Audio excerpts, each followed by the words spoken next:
ঘরে যখন মাছ মাংস কিছুই থাকবে না তখন বানিয়ে ফেলুন এই রেসিপিটি। আসসালামু আলাইকুম বন্ধুরা, কেমন আছেন সবাই? আজকে পটল আর মসুর ডাল দিয়ে একটি রেসিপি নিয়ে চলে এসেছি আপনাদের সামনে।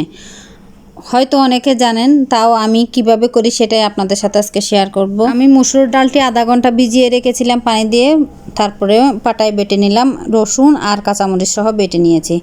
আর বেটে নিলাম হচ্ছে টমেটো আর পেঁয়াজটাও পাটায় বেটে নিলাম, আপনারা চাইলে ব্লেন্ড করে নিতে পারেন। আর পটলটি আমি ছুরির সাহায্যে এভাবে করে উপরে ছিলকাটা উঠিয়ে নিব, উঠিয়ে আমি পটলটা ফালি করে নেব। আপনারা চাইলে আস্ত করেও করতে পারবেন, দুই পাশ কেটে। আমি ফালি করে মাঝখানের বিচিটা ফেলে দিব। এভাবে চামচের সাহায্যে আমি সবগুলো পটলের বিচিগুলো উঠিয়ে নিলাম। উঠানো শেষ। এখন আমি যেই মসুর ডালটা বেটে রেখেছিলাম ওইটা আমি মশলাগুলো মাখিয়ে নেব। আমি কাঁচামরিচ আর রসুনটা বেটে নিয়েছিলাম, দিয়ে দিলাম পরিমাণ মতো একটু লবণ, আর দিয়ে দিলাম সামান্য পরিমাণে গরম মশলা বাটা। এখন সবগুলো উপকরণ ভালোভাবে মিশিয়ে নিলাম। মিশানোর পর পটলের মাঝখানে আমি এই পুরটা দিয়ে এভাবে করে সবগুলো পটলের মধ্যে পুর ভরে নেব। এই রান্নাটা একদম সহজ একটি রান্না, কিন্তু খেতে দারুণ লাগে।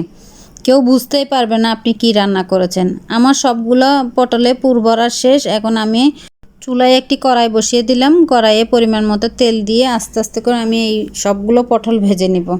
এখন বর্ষার সিজন, সবজির অনেক দাম থাকে, তাই চটজলদি বানিয়ে ফেলতে পারবেন এরকম একটি সহজ রেসিপি। এভাবে করেই আমি সবগুলো পটল ভেজে নিলাম। আমার পটল ভাজা শেষ। অন্যদিকে আমি একটা কড়াই বসিয়ে দিলাম, কড়াইয়ে পরিমাণ মতো তেল দিয়ে দিলাম। তেল গরম হয়ে গেলে দিয়ে দিলাম পেঁয়াজ আর টমেটো আর পেঁয়াজটা আমি মিনিট দুয়েক ভেজে নিব। মিনিট দুয়েক ভাজার পর এখন দিয়ে দিব বাটা মশলা।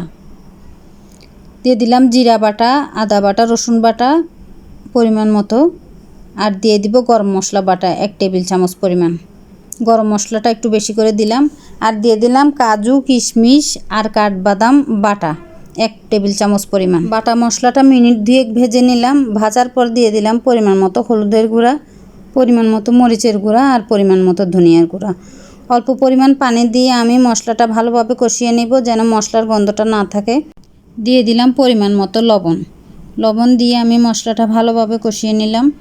আমার মশলাটা কষানো শেষ। এখন আমি দিয়ে দিব পরিমাণ মতো পানি দিয়ে আমি বলক আসা পর্যন্ত রান্না করব।